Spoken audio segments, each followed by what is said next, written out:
Hey everyone, I wanted to talk about a special topic, something that really affected me on my journey to recovery from all my body-related fears, not so much sensory motor, and everything else in my life with grad school and wanting to always prove myself. And that is going to be about why we don't need to prove ourselves to anyone, and why the idea of needing to show other people why they're wrong is one of the biggest traps to decrease your chances of any sort of internal freedom. What I always like to say, and Rob and myself and the other guys at OCD Recovery talk about, is that needing to prove a point is basically a one-way ticket to always living a life of conditional acceptance. And this book right here, the third book on the reading list, The Myth of Self-Esteem, yes, it's difficult. Yes, you're going to have to read it. I understand it's a difficult read. If it's not your first language, it's going to be difficult.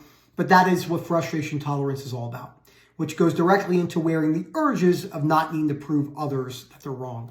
Before I go any further, please subscribe, hit that like button, comment down below. Let me know what you think about this video. And if you need help with this particular fear, if you feel like you're really struggling with anger, or you're feeling like you always have to prove someone wrong, whether it's a sport, we work with professional athletes all the way down to amateurs.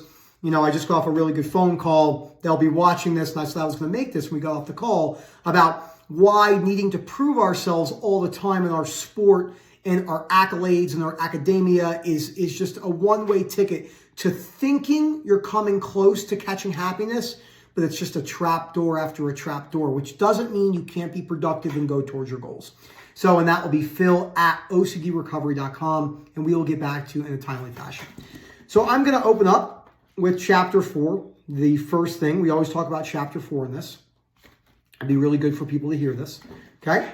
And in this book, it teaches you how to distance yourself from what's called self-esteem, okay?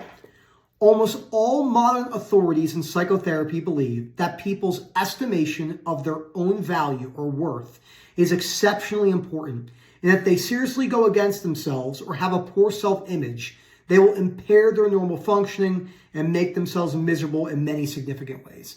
So this is the premise of what we call conditional self-acceptance, aka self-esteem. Now, most humans, understandably so, because of the way we've been raised, the culture we live in, there's a genetic component, I guarantee it. Can't prove it, but I have to imagine so. We believe that proving ourselves through accomplishments will make us feel better. It does, but it's very temporary. True contentment, not happiness. True satisfaction, not feelings. Because satisfaction, you can be satisfied, as Rob and myself were talking about, whether you feel angry, sad, guilty, depressed. There's a lot of myths surrounding emotional combination where people say you can't be relaxed while in states of high anxiety.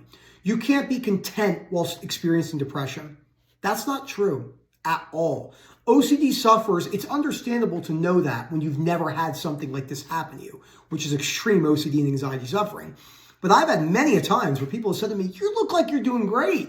And I was pretty calm in the moment, having a good time, whilst I was experiencing absolute chronic 24/7 OCD. I mean, just blasting away in the background. We can all relate to that.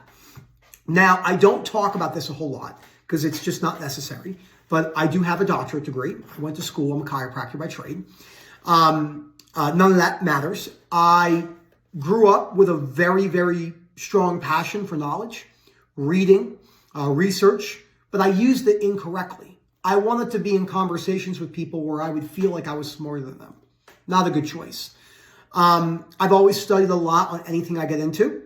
Maybe you want to say it's my ADHD or my personality traits and my belief systems, but I enjoy learning. I enjoy taking the most out of life. I enjoy going for the best that I could. And none of that has changed. The difference is it's no longer part of my personhood. It's no longer my value as a human. Humans have value for being alive. I know that sounds repetitive. I know you're thinking you're just repeating that from the book, but you can embody that. When I was at the gym, because I read so much research, I was a member of so many journals, I would automatically ruminate and judge people on their form and how stupid they were. This guy's an idiot. None of that happens anymore. Hasn't happened in years. The reason why is I don't need my accomplishments to prove other people wrong. Debates, political debates, psychology debates, religious debates. I no longer have a drive or a need to prove people wrong. That doesn't mean I don't get frustrated when something gets brought up and I think the person is stating something that's asinine, which happens a lot in psychology, because I wouldn't have known any of this. I have to remind myself, you wouldn't have known any of this if you didn't have OCD. The OCD has been your gateway to seeing life through a completely new perspective, and all the other factors that go into it. So holding that against someone doesn't make a lot of sense. So I no longer need to engage in debates. I no longer need to prove my knowledge to people. I enjoy what I enjoy, and that's it. I enjoy learning about the economy and economics. I enjoy reading about psychology. I enjoy furthering my career in science, in physiology. I enjoy pushing myself in my coaching business. Most people, if they were to look at my life, they'd be like, you work a little bit too much, man. You really don't work. You're probably missing out on a lot. I see it completely different. I love what I do. I love the staying busy, but also working hard. And, you hear all these nonsensical quotes about like, oh, you have to be focused on something at all times. It's all noise. I do things because I enjoy doing them, and there's nothing else to it. Sometimes I feel happy. Sometimes I feel sad. Sometimes I might feel down. Sometimes I might feel a little bit more frustrated. But overall, I do the things I want to do because I set goals for myself and I move towards those things. But none of those things come from my ability to boost up my self-esteem. The self-esteem is a total myth. It doesn't do you any good. Even people who you believe are perfect, okay? The Cristiano Ronaldos of the world, the Dwayne Johnsons, The Rock, LeBron James, supermodels, people that A-list celebrities in sports and acting, where you think nothing can go wrong. Well, why is it when things do go wrong in their life, when they have beautiful spouses and all the money in the world, that some of them take their own lives? Why is that? That's a deep philosophical question that many people get wrong, in my opinion. It's very simple why they do it. It's not a chemistry thing. It's nothing because something happened to them. They have a belief, and that belief is this: things in life should go my way. People should listen to me. It's unfair that this happens to me. It's a big one. And I don't know who I am anymore. I was an athlete my whole life. I dedicated my entire personhood to this, but now it's gone. Who am I? Depression, self-harm, they're no longer here. That's because of a belief. Nothing more and nothing less. There's no such thing as introverts. There's no such thing as extroverts. There's no such thing as personalities that are based in absolute set in stone. It's not real. We have genetics, we have genes, we have neurons and synapses, and we have a lot of stuff we don't know. But we certainly don't have the ability to prove our point to people in thinking it's going to make us be godlike, which is what we do. So, again, then the back part of the video. Well, then, how do you become productive?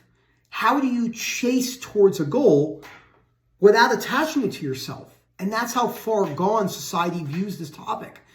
There's no universal law that states that in order to achieve a level of stability and a level of achievement, that you can be okay if you fail. That's not how anyone sees it.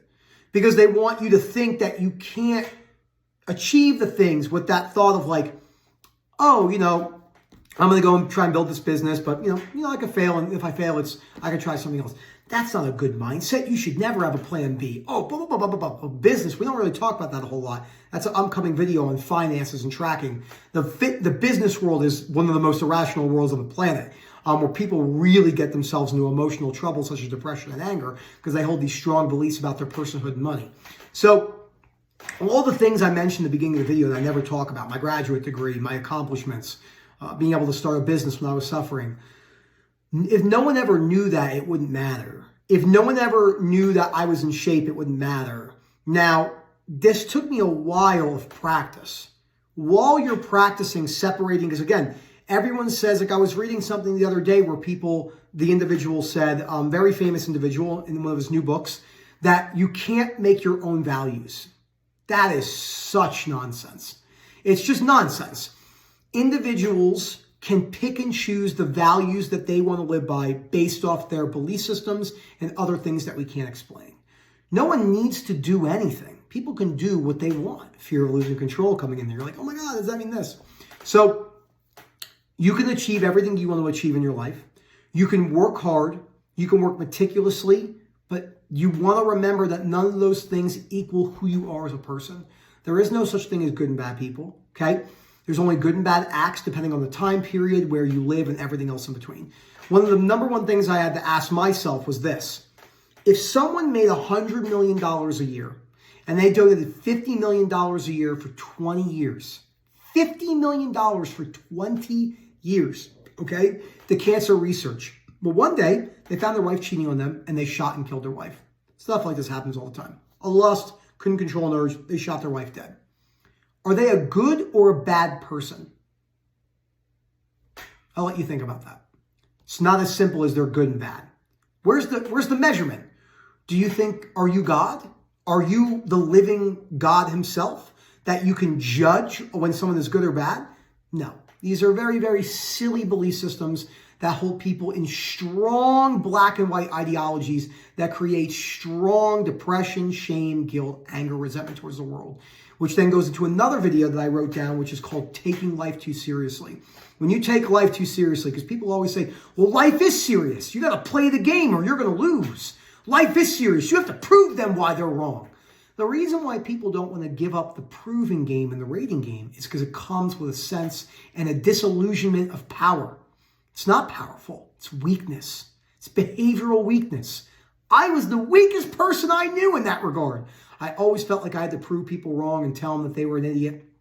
And now I can have a conversation, and I refrain from using I agree or I disagree. I agree and I disagree are very small power trips. I speak to people all the time and I hear them in conversations. I agree, I disagree. They're not listening to what you're saying. It's okay. You don't have to hold it against them. Most people aren't listening anyway because they're set in stone. Whenever I'm having a conversation, even on something I do not agree with at all, I will do my best to take on that person's opinion and put myself in their shoes. And I don't start with I agree or I disagree. It's usually, that's an interesting point. I see where you're coming from. Are you seeing it from this angle? Well, no, I see it from this angle. But the I agree versus I disagree, the way the podcasts are, there's about 5 large podcasts out there. We all know who they are. I won't name them. Think about all the guests and the hosts. You're wrong. I'm right. You're an idiot. You're stupid. I'm the man. You're not. That's not a life of contentment. That's a life of needing to prove yourself by trapped in the grips of conditional self-acceptance. Many people do not want to hear this. Many people will argue you on this, and that's completely okay. We don't want to give up the illusionment of power, and that's why we do it. Thank you so much for watching this video, a little bit more philosophical than I usually do. I hope you enjoyed. Remember, Phil at OCDRecovery.com, and we will get back to you in a timely fashion. Have a good one, everyone.